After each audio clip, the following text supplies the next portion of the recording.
श्री बांके बिहारी सरकार की जय हो। जय जय जय सीताराम। आज के प्रसंग में हम आप लोग प्रेम कहानी, स्वामी जी का एक ग्रंथ लिखा है, ये 7 कांड है। उस 7 कांडों में ये 6वां कांड है प्रेम कांड। वंदे विदेह कन्याग्रज सख्य भावम श्री राम हर्षण प्रभुं रसिकाधिराजम् गौरांग दिव्यवदनं नवनीतयुक्तं राजीवलोचनं निधं तिलकावतारम्। 4 धाम से लौट कर आए जब सरकार, प्रेम यज्ञ की भावना करने लगी बिहार। नित प्रति राम सिय अनुरागी, ढारत नयन बारी रस पागे। राम मंत्र जप कीर्तन जाना, स्वाध्याय लेखन गुण गाना। कहते हैं जब स्वामी जी महाराज चारों धाम की यात्रा करने के बाद जब लौट करके और आते हैं, अपने गुरुदेव के आश्रम इसी अयोध्या धाम में रुके हुए हैं, उनके हृदय में जब श्री सीताराम जी महाराज के प्रेम की भावना जब हृदय में उमड़ने लगती है, तब उनके नेत्रों से प्रेम मात्रु बहने लगती है। स्वामी जी कभी मंत्रार्थ का जाप करते हैं, तो कभी कीर्तन करते हैं, कभी स्वाध्याय करते हैं, कभी कुछ न कुछ लिखने पढ़ने लगते हैं। हमेशा श्री राम जी महाराज के प्रेम में हमेशा आनंदित बने रहते हैं, और उनके हृदय में केवल एक ही कामना है कि संसार में जो लोग हैं वो कैसे भगवान के प्रेम को प्राप्त करें, कैसे कैसे ये संसार के बंधन से छूट करके और भगवान के धाम को जाएं। स्वामी जी सोचने लगे, हमारा जो शिष्य है, शिष्य परिवार है, वो भी हमें समर्पित है, माने हम उनके गुरुदेव, वो हम पर समर्पित। तो उन्होंने भी संसार में मनुष्य जीवन प्राप्त करके और संसार में आए, और उन्होंने हमें अपना गुरु रूप में वर्ण किया। उन्होंने हमें गुरुदेव के रूप में वर्णन करके, और हमने भी इधर क्या किया, केवल शिष्यों के द्वारा अपनी पूजा ही तो करवाई। क्योंकि गुरु का सबसे बड़ा धर्म है कि वह अपने शिष्यों को भक्ति के मार्ग में प्रेरित करे, भगवान का प्रेम कैसे प्राप्त हो उस संदर्भ में वह पथ प्रदर्शित करे। इसलिए इस बात को सोच करके श्री स्वामी जी महाराज अपने हृदय में विचार करते हैं कि सब इनके हृदय में कैसे प्रेम प्राप्त हो। स्वामी जी यद्यपि स्वयं प्रेमा स्वरूप है, उनके हृदय में श्री राम जी महाराज के प्रति विरह भरा रहता है कि किस विधि विधान के द्वारा श्री राम जी महाराज का दर्शन हो, और मन ही मन सोचते हैं कि श्री राम जी महाराज के प्रेम की आहुति अपने जीवन में अगर पड़ती रहे तो श्री सीताराम जी की कृपा अवश्य होती। स्वामी जी निश्चित समय पर जब पौड़ी में समैया होती है, तो समैया के समय पर पौड़ी आते हैं। पौड़ी में जब विराजमान होते हैं, सभी संत समाज, उनका शिष्य समाज श्री स्वामी जी का दर्शन करके बड़े प्रसन्न होते हैं, और वहां की समैया माने चालू हो जाती, शुरू हो जाती। एक दिन की बात है कि स्वामी जी कथा कहा करते थे पौड़ी समैया में दोपहर में। तो एक दिन प्रसंग में कहने लगे, बड़े प्रेम से कहने लगे, मनुष्य के जीवन में 5 प्रकार के यज्ञ होते हैं, जिसे शास्त्र बताते हैं, जो मानव धर्म के।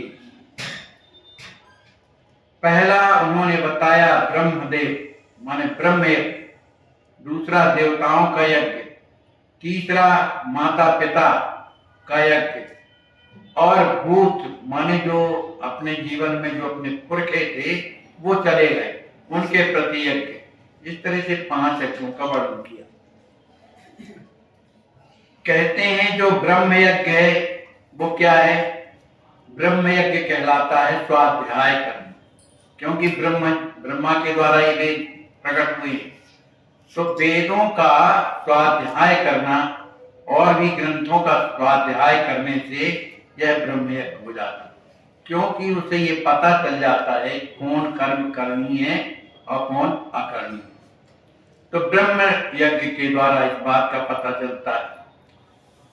देवताओं के का यज्ञ के लिए हवन के लिए प्राथमिकता दी गई है, हवन के द्वारा देवताओं को प्राप्त होता है, और पितृ लोगों को तर्पण करने से मिलता है, श्राद्ध कर्म करने से मिलता है, ऐसा वेदों की आज्ञा है। और जो भूत यज्ञ कहलाता है वो क्या कहलाता है? संसार के अन्य जीवों की सेवा करना, खाद्य मृग कीट कोई भी हो, इन सब की सेवा करना। बहुत से लोग चींटियों को तक कर जाते, कोई पक्षियों को कुछ न कुछ चुगाते, ये क्या है? भूत यज्ञ कहलाता है। लेकिन ये जितने भी यज्ञ हैं कैसे करना चाहिए? मने बड़े श्रद्धा के साथ। तो ये 4 यज्ञ बताए। फिर जो 5वां यज्ञ है स्वामी जी कहते हैं उसे कहते हैं अतिथि यज्ञ। यदि हमारे घर में कोई आ जाए अतिथि, तो ये नहीं कि उसका दिमाग खराब हो कि कहाँ की बलाई आ गई, तो मन ये यज्ञ असफल हो जाता है। उसके प्रति श्रद्धा हो, और फिर जो रूखा सूखा बने। सबसे बड़ा माने सेवा तो क्या है कि प्रेम से बोलना, तो प्रेम से बोल करके जो यथाशक्ति बने उसकी सेवा करना, तो ये अतिथि यज्ञ कहलाता है। और ये मनुष्य को करना चाहिए, ऐसा वेदों में कहा गया। स्वामी जी ने और बताया कि इसको 2 विधि से किया जाता है। एक तो स्रोत विधि के द्वारा, दूसरा स्मार्त माने स्मार्त जैसे हम लोग हैं संसारी लोग, हम लोगों की विधि अलग है, लेकिन जो साधु सन्यासी हैं उनकी विधि अलग है। इनमें भी मंत्रों के भेद हैं। इनमें माने जो सन्यासियों के जो मंत्र हैं और गृहस्थों के जो मंत्र हैं उसमें भी इसमें भेद है, इसलिए 2 भागों में इसको बांटा गया। लेकिन सबसे बड़ी बात यह है कि कलयुग में सबसे बड़ा यज्ञ कहलाता है भगवान की कथा सुनना। भगवान की कथा के द्वारा ही इन यज्ञों का पालन होता है। जिनके जीवन में कथा नहीं है वो आगे कभी नहीं बढ़ते, श्रद्धा ही नहीं, कथा है ना। हरि पद रति, जिनका जीवन हरि पद रति माने भगवान के चरणों में प्रेम है, लेकिन मति न कुतर्क, उनकी बुद्धि जो है कुतर्क पैदा नहीं करती है, तिनका मधुर कथा रघुवत, ये भगवान की कथा नहीं की। तो श्रीमद् भागवत जो पुराण है ये ज्ञान यज्ञ है ना, लेकिन इस ज्ञान यज्ञ को लोगों ने शुष्क शास्त्र बताया, माने जिसमें भगवान की ललित लीलाओं का अगर दर्शन नहीं है, केवल ज्ञान भर है, तो ज्ञान वाला शास्त्र केवल शुष्क माना जाता है, उसमें सरलता नहीं होती। लेकिन जिन ग्रंथों में भगवान की लीलाओं का वर्णन है, प्रेम का वर्णन है, वियोग का वर्णन है, उनके साथ लीलाओं का वर्णन है, वो ग्रंथ जो है सुनने से जीवन में ये 5 चीजें अपने आप आ जाती हैं, 5 यज्ञ अपने आप आते हैं। और वो क्या है? श्रीमद् भागवत पुराण। श्री भागवत पुराण में गोपियों का वर्णन देखो, भगवान ने अपने उद्धव जी को किस तरह से ज्ञान से प्रेम में परिणत किया, ये सब कथाएं कहाँ है? श्रीमद् भागवत में। स्वामी जी माने भगवान स्वयं गीता में कहते हैं कि सबसे श्रेष्ठ यज्ञ जो है भगवान की बाबा की जप यज्ञ माना जाता है। जप माने निरंतर भगवान का नाम स्मरण करना, ये सबसे बड़ा यज्ञ माना जाता है। लेकिन अंतर ये है कि उस माला जो जप रहे हैं उस स्वयं को भोक्ता नहीं मानना चाहिए कि मैं कर रहा हूं, क्योंकि मैं करने से जीवन में अभिमान आने लगता है कि मैं बहुत भजन करता हूं, मेरे समान कोई नहीं है, मुझे लोग आदर नहीं देते, मुझे सत्कार नहीं करते, मैं सब कुछ जानता हूं, इस तरह की भावना आती है। तो ये भावना जो है भगवान की भक्ति से अलग करने लगती है। इसलिए जो भी कर रहा है तो उसको सोचना चाहिए किसके लिए है, एकमात्र रख रहा है ये भगवान के लिए, मेरे लिए कुछ नहीं। भगवान ने कितनी बड़ी कृपा किया, जो मनुष्य जीवन प्रदान किया, उसमें भी वैष्णव बनाया, वैष्णवता में भी वो मंत्र दिया जिस मंत्र के द्वारा परमात्मा की प्राप्ति होती है ना। इसलिए जो कुछ भी किया जाए भगवान के निमित्त करना चाहिए, अपने लिए नहीं करना चाहिए। इसलिए संसार में जो कुछ भी दिखाई देता है, जो भी सुनाई देता है, जो भी अनुभव में आता है, ये सब क्या है, भगवान की लीला। इस भाव से यज्ञ करना चाहिए। स्वामी जी मन ही मन सोच, इसके बारे में उन्होंने कथा सुनाई लोगों को। फिर इसके बाद जब अपने आश्रम में जाते हैं स्वामी जी, अपने जहां कुटी में रहते थे, तो स्वामी जी के हृदय में आ रहा है कि आखिर इनका सबका कल्याण कैसे हो, सबको भगवान का प्रेम कैसे प्राप्त हो।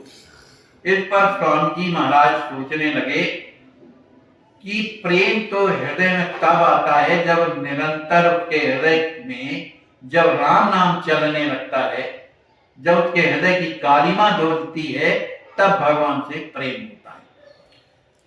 तो इस प्रेम को कौन जानता है, केवल रसिक हृदय अभिमान।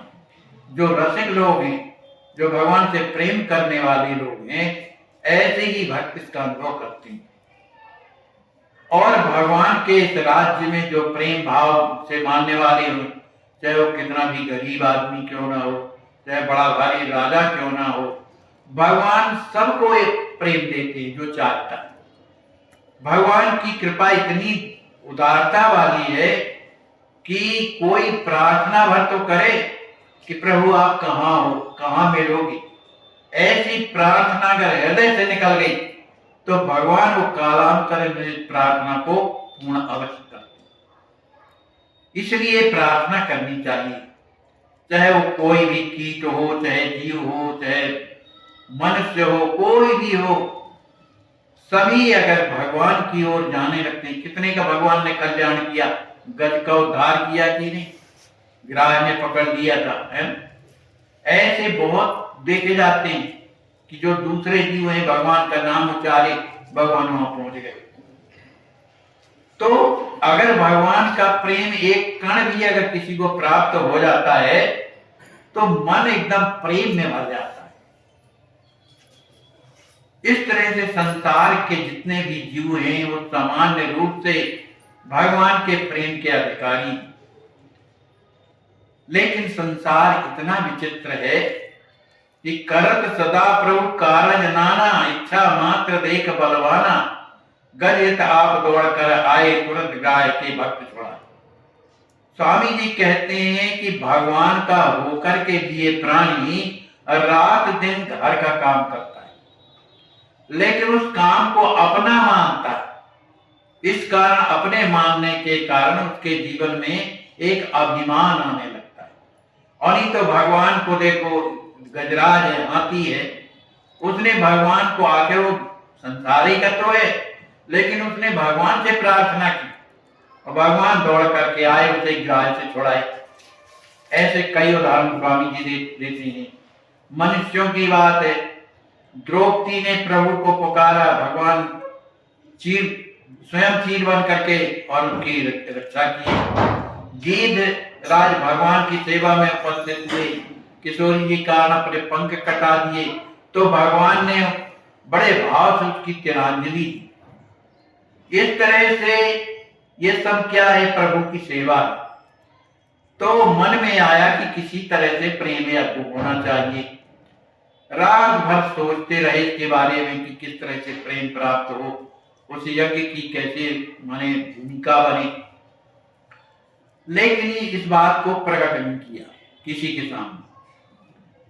लेकिन हृदय में वही कामना चलती थी।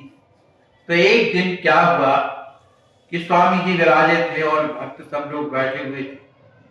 स्वामी जी ने कहा, भाई आज हमारे हृदय में एक इच्छा प्रकट हो रही है कि हम आप लोगों से कहें कि जब रीवा में अधिवेशन होगा, क्योंकि पौड़ी के बाद रीवा में अधिवेशन होता, तो उस अधिवेशन में जब सभी कोई जुड़ेंगे तब वहां पर प्रेम यज्ञ की चर्चा की जाएगी, ऐसा कहा। फिर स्वामी जी महाराज पौड़ी से रीवा अधिवेशन जाते हैं। रीवा अधिवेशन में जब सभी गुरु भाई एकत्रित हुए तो सब लोगों के सामने प्रेम यज्ञ की चर्चा की। फिर इसके बाद माह का महीना आया तो पसगढ़ी आते हैं, वहां के भक्तों को दर्शन देते हैं। अब वहां भी वही बात चली प्रेम यज्ञ की। अब वहां पर काफी लोग इकट्ठे हो गए। अब स्वामी जी से कहने लगे, स्वामी जी ये यज्ञ हो तो हो कैसे, अब इसको तो आप ही बताओ, प्रेम यज्ञ क्या है, हम तो नहीं जानते। तो स्वामी जी ने कहा, पहले आप लोग ये सोचो कि ये यज्ञ थोड़े से जगह में नहीं होगा, गांव के बाहर एकांत में कुछ मैदान हो, वहां पर ये यज्ञ किया जाएगा। तो पहले चैन में पास में ही रीवा खजवा के लोगों ने बताया, रीवा खजवा के बीच में कोई मैदान था, वहां बताया। लेकिन उसके बारे में दूसरे लोगों ने कहा कि वो ठीक नहीं है, क्योंकि वो गांव दोनों गांव के बीच में पड़ता है, तो वो दूरी न कहलाए। इसके बाद भैया जी आते हैं। भैया जी वहीं कहीं सरकारी नौकरी करते थे, वो आए और जब ये चर्चा चल ही रही थी तो भैया जी ने कहा कि सरकार, हमारे ख्याल से तो सबसे अच्छा मारकंडे आश्रम जो जंगल में है, वहां से नदी बहती है और सब तरह से सुविधा है, उधर सब कोई अचानक जा नहीं सकता है। इस बात को सुनकर के स्वामी जी बड़े प्रसन्न हुए कि आपने जो कहा सही। इस बात को सुनकर के भैया जी को भी प्रसन्नता हुई। सभी लोगों ने जयकार स्वामी जी महाराज की जय हो ऐसा कहा।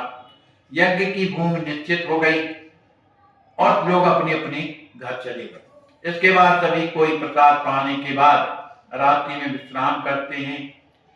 एक संत दास जी जो थे, जो पसगढ़ी के निवासी थे, वे राम जी के भक्त और स्वामी जी के चरणों के सेवक थे और उन्हें अपना नाम श्री हरिदास नाम बताया। और वो हमेशा पौड़ी की समैया में आते थे। वहां पौड़ी में पहुंच करके वहां की समैया देखा करते थे। एक दिन की बात है, जब फुलवारी की लीला पौड़ी में हो रही थी, तो उन्हें फुलवारी की लीला में किनको, श्री हरि नामदास महाराज को, जब फुलवारी की लीला पौड़ी में चल रही थी, श्री राम जी महाराज लक्ष्मण जी के साथ में पुष्प वाटिका जाते हैं पुष्प चयन करने के लिए। उस समय की लीला में क्या हुआ कि इन्हें एकदम दिव्यता दिखाई, माने लक्ष्मण जी महाराज और राम जी महाराज को दिव्य स्वरूप में देखा। वहां का जो उपवन था वो भी दिव्य रूप में देखा। उसको देख करके और वो अपने आप को भूल गए। अब कुछ देर के बाद जब उन्हें होता है भैया वो दिव्य दर्शन, जिस महापुरुषों को होता है वो जानते, थोड़ा सा भी प्रेम हृदय में आ जाता है ना, तो हृदय में खलबली मचा देता है। और जब वो महाभाव का प्रेम जिसके हृदय में आता होगा, उनकी स्थिति कैसी होगी वो ही जान सकते। अब ये स्वामी जी के सामने आते हैं, उनकी दशा बिगड़ी है, दंडवत करते हैं। उनकी स्थिति को देख करके जो व्यवस्था करने वाले थे पकड़ के बैठाए। उन्होंने स्वामी जी के चरणों में प्रणाम किया। जब प्रणाम किया और जो वहां दृश्य उन्हें दिखाई दिया था, सब के सब उन्होंने स्वामी जी से निवेदन किया स्वामी जी ने जब सुना उनके नेत्र सजल हो गए। स्वामी जी की स्थिति बिगड़ गई है, दृश्य मात्र सुनने भर से उनकी स्थिति ऐसी हो गई कि वहां बैठ नहीं सके और मूर्छित होकर के वहां पर माने बैठे तो ही मूर्छित हो।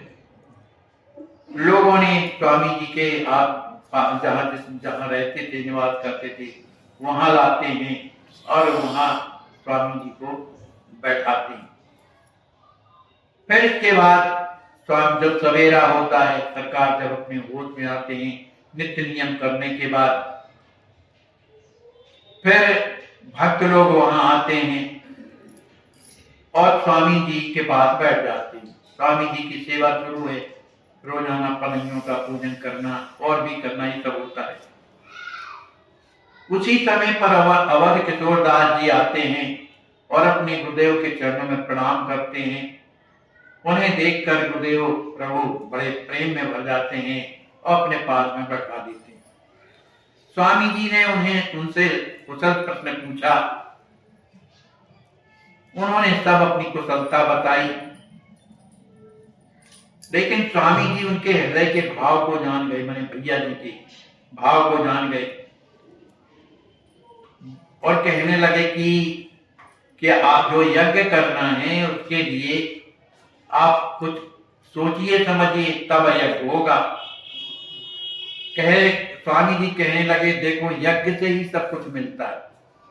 श्री दशरथ जी महाराज के यहाँ कोई संतान नहीं, लेकिन उन्होंने गुरु जी से प्रार्थना किया तो उनके गुरु श्री वशिष्ठ जी महाराज ने उनसे पुत्रेष्ठ यज्ञ करवाया, और जब करवाया तो देखो प्रभु 4 अंशों में प्रकट हो गए, है ना। इसी तरह से जनकपुरी में वहां पर अकाल पड़ा तो श्री याज्ञवल्क्य जी महाराज से श्री जनक जी महाराज ने प्रार्थना की तो वहां भी यज्ञ हुआ।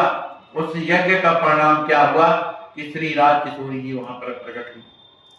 तो जितना भी जो कुछ भी होता है वो यज्ञ के द्वारा होता है। इस तरह से लोगों को स्वामी जी समझा रहे, लेकिन स्वामी जी कहने लगे कि ये यज्ञ जो है थोड़ी कठिन जरूर होता है, क्योंकि साधना करनी पड़ती है, यानी कि मनमानी आचरण, साधना करना पड़ता है, लेकिन उसका जो फल है वो निश्चित रूप से प्राप्त होता है। इसलिए आप लोग किसी तरह से यज्ञ का प्रबंध कीजिए। याते मन अब कीजिए, करिए सब भगवान, आप लोग साधक सभी पावे प्रेम महान। स्वामी जी ने कहा कि अब मन जो है इस प्रेम यज्ञ में लगाएं, करने कराने वाले भगवान होते हैं। आप लोगों को तो साधक बन करके इस प्रेम यज्ञ को करना है। इस तरह से स्वामी जी महाराज ने स्वयं पत्र देखा। पत्र देखने के बाद सुंदर उसका लग्न मुहूर्त निकाला। लग्न मुहूर्त में आया सन 1964। सन 1964 में प्रेम यज्ञ हुआ, माने शुरुआत हुई। उस समय नक्षत्र क्या था? रोहिणी नक्षत्र था, जिस रोहिणी नक्षत्र में भगवान प्रकट होते हैं। पिंगल नाम का संवत्सर था, माघ मास था और शुक्ल पक्ष चल रहा था। इस मुहूर्त को सुनकर के सभी जो वहां बैठे थे बड़े प्रसन्न होते हैं, सेवा सम्मत भाव जनाए, सभी ने कहा बहुत बढ़िया है। तब स्वामी जी बड़े प्रसन्न हुए और तो स्वामी जी ने कहा, सुनो भाई, ये यज्ञ तो होगा, लेकिन हम तो ठहरे बाबा जी, तो हमारे पास तो एक पौड़ी नहीं है। आप लोग तो चूंकि आप लगाओ तो हमारे पास तो एक पौड़ी नहीं है। हमने तो केवल सुदिन देख करके आप लोगों को बता दिया। अब तन मन से काम होना चाहिए, तन मन धन से काम होना चाहिए और रात दिन प्रयास करिए, तब ये यज्ञ होगा, क्योंकि व्यवस्था करनी। ये सब सोच विचार करके स्वामी जी महाराज से आज्ञा लेकर के सब लोग अपने अपने यहाँ जाते हैं। अब यहाँ भैया जी मारकंडे आश्रम आते हैं। मारकंडे में एक सुंदर भूमि का चयन करते हैं और वहां पर कई पर्णशालाएं बनाई गई जहां संत निवास करें। इस तरह का बनाया गया। अब बहुत से भक्त जो अगल बगल के गांव के थे, उन्होंने सुना यहाँ प्रेम यज्ञ होना है। हम थोड़ा इसलिए कह रहे हैं कि प्रेम यज्ञ के बाद फिर कोई और विशेष प्रसंग नहीं, तो पर्णशाला बनाई गई और भी अगल बगल के जो गांव के लोग हैं वो आते हैं। आने के बाद और वो भी मदद करते हैं, और भी इसके अतिरिक्त और भी पर्णशालाएं बनाई गई कि लोग कहाँ कहाँ से आते, इसलिए व्यवस्था रहनी चाहिए। गर्मी का दिन था, कोई तिल लाता है, कोई जौ लाता है, कोई घी लाता है, कोई संधा लाता है, कोई बाल भोग का प्रबंध करता है। जो जो आवश्यक वस्तुएं हैं सबका प्रबंध कर रहे हैं। और स्वामी जी क्या करते हैं, केवल भगवान का नाम लेते हैं, बस इतना ही काम है। स्वामी जी कहते हैं कि और प्रेरक प्रभु स्वयं करावे, याते राम चरण चित लावे। अरे करने कराने वाले तो भगवान हैं, हम क्या कर सकते हैं, इसलिए भैया उन्हीं से प्रार्थना करते, उन्हीं की सेवा करते। सभी भक्त जुट जाते हैं इस काम में। इधर समैया आ गई पौड़ी की, खजवा की, स्वामी खजवा पधारते हैं। उस खजवा की पौड़ी समैया में सभी व्यवस्थाएं हुई, सभी भक्त लोग पहुंचने लगे, भक्त दर्शन करने लगे। और जब सरकार जो कथा दोपहर में सुनाते थे, उसी बीच में इस प्रेम यज्ञ की भी चर्चा होने लगी। एक ग्राम का नाम था दरबार। वो दरबार में एक ब्राह्मण थे, वो गौतम परिवार के थे, उनका नाम था रघुनाथ दास। तो वो पहले से ही चैत्र शुक्ल पक्ष में वो वहां पर पहुंच जाते हैं, मार्कंडेय आश्रम में। वहां पहुंच करके और वहां की व्यवस्था देखने लगे। प्राण प्यारे श्री सियाजू की जय हो, मिथिला धाम की जय हो, दूल्हा सरकार की जय हो, कोयबर बिहारी बिहारनी जू की जय हो, श्री राम दरबार की जय हो, लखनलाल जी की जय हो, श्री जुगल सरकार की जय हो, दूल्हा सरकार की जय हो, मिथिला धाम की जय हो, प्राण प्यारे श्री सिंगार निधि सरकार की जय हो, गुरुदेव भगवान की जय हो, परम प्रेमावतार स्वामी जी महाराज की जय हो, जय हो, जय हो। मौन सबसे अच्छा उत्तर है किसी ऐसे व्यक्ति के लिए जो आपके शब्दों को न समझे। आइए, आपका स्वागत है अस्वस्थ सेवा ट्रस्ट में। हमारे परम पूज्य श्री गुरुदेव भगवान की हृदय से जय देखें, हो। धरातल पर या नहीं। खूब परीक्षा लेकर इसमें दृढ़ता के साथ कूद पड़िए। तन से, मन से, धन से भगवान ने हमें जिस योग बनाया है, हमारा आने वाले समय में ना ये तन रह जाएगा हमारे पास, ना धन रह जाएगा हमारे पास, और ना समय रह जाएगा हमारे पास। तो जो मिला है हमें, जो भगवान ने दिया है हमें अपनी आवश्यकता से अधिक, उसकी सार्थकता तो तभी है जब हम दूसरों के काम में लगाएं, चाहे वो तन हो, चाहे मन हो, चाहे बुद्धि हो, चाहे विवेक हो, चाहे धन हो।